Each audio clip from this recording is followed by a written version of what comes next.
What's going on, guys? Alright, so today we have the new Jumper Smart by Jumpertx. This is the new budget radio with elrs. I got the Pocket. I didn't like the Pocket. I returned it. I thought it was garbage. This is the new radio. I put it back in the box just to show you guys what it looks like getting out of the box. So it just kind of comes like this with a little plastic thing. It also comes with a lanyard and a couple other little things, but there's no instructions really. This radio antenna just flips up, and it runs on a single 18650 that comes separately. You have to buy separately. Goes in here. Oh, not focusing. Okay. Pretty sleek design. Small. They're saying this is going to be the end of the the Radiomaster Pocket. Now this came out, so Radiomaster Pocket runs an EdgeTX. This does not. If you just turn it on here, looks like we got a switch. Enter. Okay, and then I've already bound it to the radio. It does come in Japanese or Chinese, so it's a really weird screen. So you just kind of, it just clicks through basic ones, and it doesn't matter which one you use. You actually have to go to language. So to scroll through, figure out how I can set my stuff here. So to scroll, you have to hold the circle button, and then you can scroll through. And then to get out of it, you hit the X button here. So it comes in Chinese. You have to go to this menu. It's all in Chinese, and then you just go down to language. There's a flag. It'll be a Chinese flag, and you can switch it to any language you want. So you just hold it. Oh, I'm doing it wrong. Oh, my bad. Okay, so you click that button. So it's gonna come like that. You're gonna want it in English, and then we get out of that. And now we're out of the menu, and then we're back here. And then, so you hold it again, you go to model. You click, oh, I'm messing it up again. There you go, model 1, 2. It can do 16 models, so that's pretty cool. And then you got your bind button here. You just hold it. I'm not gonna do it now because it'll go into bind mode. But you bind it right there. It's super simple setup. And then, if I get out of this menu, they have these. So right now I've got, oops. What did I do? Go back. All right, here we go. So, if you do these, this has, okay, so there's, that's the Zod actually right there on the menu. You can do a tanks. There's that's pretty obvious. It's an Adam RC Dolphin. There's a V-tail plane. Then you got some other stuff, and then normal plane. So I'm keeping it on this one for obvious reasons, because that's what I'm running. And then I just plugged in my receiver, my elrs. I have an ER5A, I believe. And let me plug this in so you can,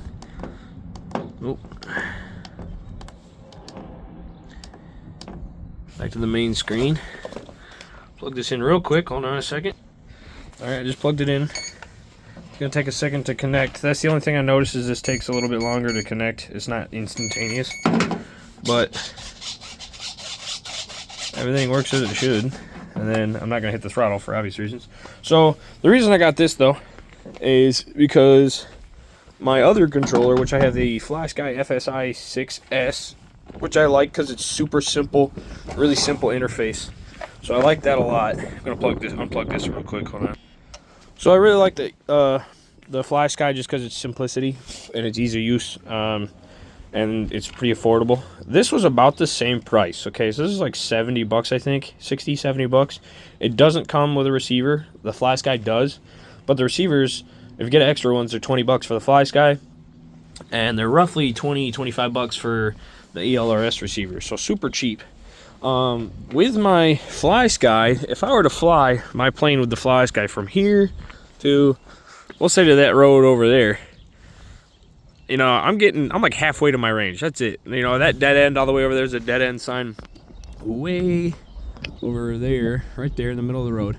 I could probably fly there and back, and that's about where, with this thing, I got almost 5 miles of range. It's 100 milliwatts. So it's not a lot of power, but 5 miles of range. It's supposed to be 8 kilometers, so it's 4.97 miles, I think, something around there. That's a huge upgrade for me. So we're gonna take this out to the field. I'm gonna do some flying with it, and we're gonna get some DVR footage. I'm gonna try anyway, get some DVR footage, and I'll probably turn the GoPro on, maybe get some footage there. We're gonna see. We're just gonna do a light cruise around. I'm not gonna push the limits or anything, but I'm gonna walk you guys through my normal flying and my normal field of where I normally would be versus how far I'm gonna go out. So, gonna be a full in-depth review of this this jumper. I like how small it is. It comes with a lanyard too, and it comes with a USB Type-C. And if you're getting new to the hobby and you want a nice controller that can still run on the simulator, that USB Type-C port right there will run on the simulators, so you can learn to fly, and then you don't have to worry about getting a more expensive, better radio for better range, because you're not going to go more than 5 miles anyway. Unless you're doing some crazy long range stuff, then you're going to need something else. So let's get out to the field. Let's go fly, and we'll see what kind of fun we can have today with this, because I flew earlier and I didn't really push the limits at all, but it was very smooth operation, and it gave me some more range. So we're gonna get out there and run it. I'm probably talking too much. Okay, bye. All right, guys, we're out here at the field. I got the GoPro running. I'm not gonna do DVR just because I don't feel the need to. So out here with the new controller. Let's we're gonna give it a rip here. You ever seen these?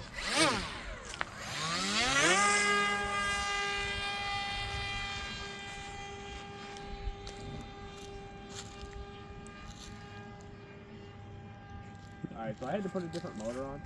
You brought the fast one or no? No, just this one. Oh, Lord. I had to put a different motor on because that motor is busted. So we're just flying with this lower kV motor.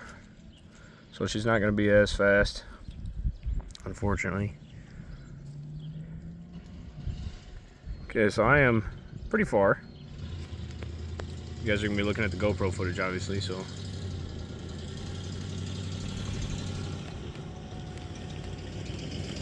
Coming over top of us here. So, really smooth controls. I'm going to have to get a different motor because this motor is just not built for this. I mean, that's full throttle, and that sounds like half throttle on my old one, so it's just not the right motor. But the other motor had a magnet come out, so, you know. I got 90%, I got 70% telemetry on my headset here.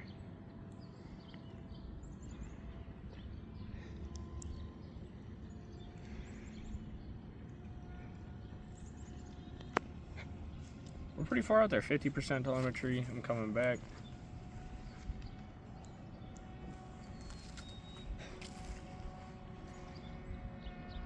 And then we're coming in. Dive bomb!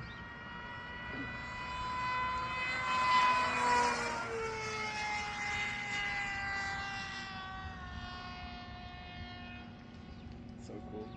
Really smooth controls.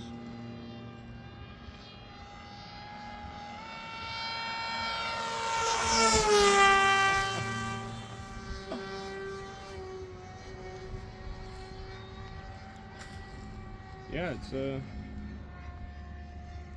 good controller. I like this controller. I'm gonna put the description or the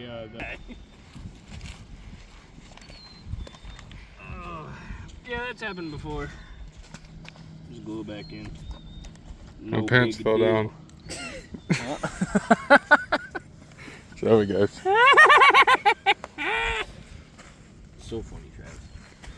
All right, I just cut myself. Let me turn this off here. Cool. So not bad. Link in the description, guys. This is the new latest and greatest. Simple setup. It is not OpenTX. I hate OpenTX. I know I'm gonna get a lot of backlash for that, but I hate OpenTX. I'm not trying to program stuff. I'm just trying to fly. This is easy to set up. This works. It's got great range. It's small, portable. It looks nice. I mean, I can't ask for really anything else. It's a little bit more expensive than my old one, but my old one was super cheap. So for what you get, this is worth it. So get yourself some ERLS protocol out here, 5 miles of range for like 60, 70 bucks. Can't ask for anything different, guys. Gonna go back to the house and repair some planes, and hopefully get back in the air later today. So we'll see you guys later.